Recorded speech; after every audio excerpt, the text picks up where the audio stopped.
Bonjour à tous, à toutes et aux autres. Vous le savez, la période estivale, c'est la période des festivals. Notamment des festivals de tantra. Donc on a eu il n'y a pas longtemps en juin un grand festival de tantra qui s'appelle Tantra Joy en France, et il y en a aussi à l'étranger d'ailleurs. Et je voulais vous parler un petit peu des caractéristiques d'un festival de tantra et aussi de celui que je co-organise avec Deepti de Holy Human Tantra, qui se tiendra du 24 au 28 août, donc pour bien terminer ses vacances dans la Drôme, du côté de Dieu-le-Fit, à 30 minutes de Montélimar. Donc, quelles sont les caractéristiques et les avantages d'un festival? Eh bien, c'est que si, par exemple, vous êtes seulement débutant ou débutante en tantra, vous avez accès à plusieurs styles d'animation. Vous avez plusieurs animateurs qui, chacune, ont leur couleur d'animation, ont leur façon de vous proposer des pratiques. Donc, ça vous donne un éventail de ce que ça peut être qu'une animation en tantra. Ça vous donne aussi la possibilité de choisir vos ateliers. Souvent, un festival de tantra, c'est fait d'ateliers de 2-3 heures, donc c'est pas énormément long. Et il y en a souvent plusieurs qui sont proposés en même temps, donc vous pouvez choisir.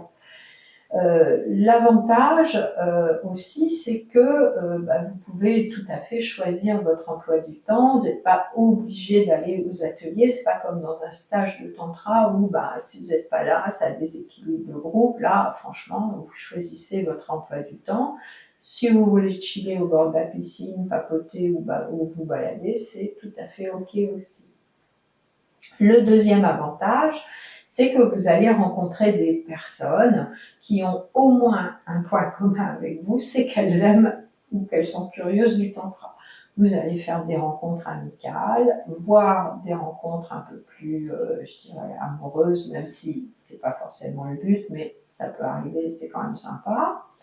Donc ça, c'est vraiment sympa de rencontrer des personnes avec qui je peux parler des mêmes sujets de conversation que mes centres d'intérêt, ce qui n'est pas toujours le cas dans la vie civile.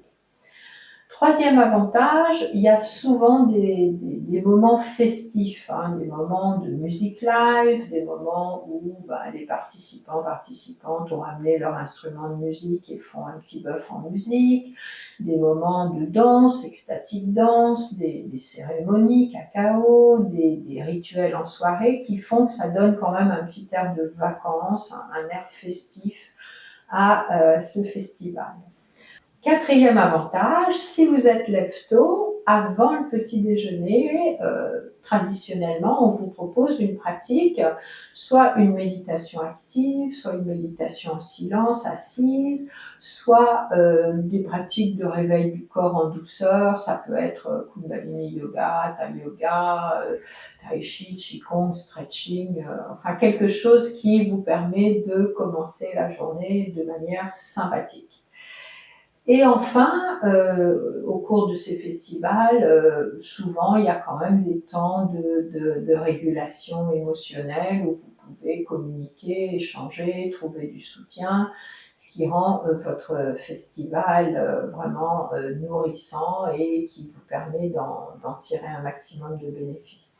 Donc voilà, si vous avez envie de goûter à un festival de tantra, ne serait-ce qu'un, allez au Spirit Ecstatic Tantra du 24 au 28 août dans la Drôme, que je co-organise avec mon ami Deepti. Je vous mettrai le lien dans le texte de la vidéo. Merci de votre écoute et à tout bientôt peut-être.